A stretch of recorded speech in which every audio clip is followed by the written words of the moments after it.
गांव की सुबह हमेशा की तरह शांत थी। सूरज की हल्की किरणें खेतों पर पड़ रही थी और चिड़ियों की आवाज़ पूरे माहौल को जीवंत बना रही थी। अर्जुन रोज की तरह सुबह जल्दी उठ गया था। उसने जल्दी जल्दी चाय बनाई और छोटे से ठेले को लेकर सड़क के किनारे लगा दिया।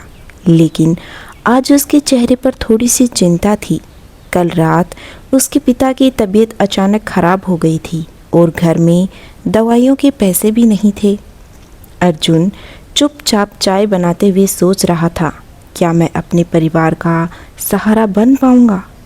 तभी पीछे से एक मीठी सी आवाज़ आई, अर्जुन तुम इतने परेशान क्यों हो? वो मीरा थी।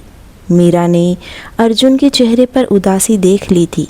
अर्जुन ने हल्की मुस्कान दी, लेकिन उसकी आंखों में दर्द साफ दिखाई दे रहा था।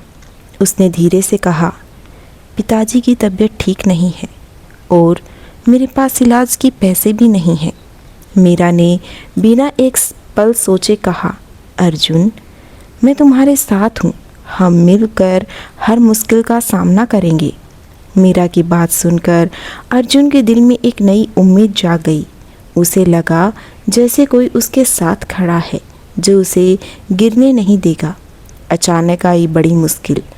कुछ दिनों बाद गांव में तेज बारिश शुरू हो गई। बारिश इतनी तेज थी कि सड़क पर पानी भर गया और अर्जुन का चाय का ठेला भीगकर खराब हो गया। अब अर्जुन के पास कमाने का कोई जरिया नहीं बचा था। घर की हालत और ख़राब हो गई। उस रात अर्जुन अकेले बैठकर सोच रहा था, क्या मेरा सपना यहीं ख़त्म हो जाएगा? तभी उसकी माँ उसके पास आई और सिर पर हाथ रखते हुए बोली, बेटा हार मत मानना, मेहनत करने वालों का भगवान हमेशा साथ देते हैं। माँ की बात सुनकर अर्जुन की आंखों में आंसू आ गए, लेकिन उसी पल उसके दिल में एक नई हिम्मत भी जाग गई थी। अगले दिन अर्जुन ने एक बड़ा फैसला लिया। उसने तय किया वह सिर्फ चाय बेचकर ही नहीं बल्कि पढ़ाई जारी रखकर अपनी ज़िंदगी बदलने की कोशिश करेगा। मीरा ने भी उसका पूरा साथ देने का वादा किया। दोनों ने मिलकर एक नई योजना बनाई। अर्जुन दिन में काम करेगा और रात में पढ़ाई करेगा।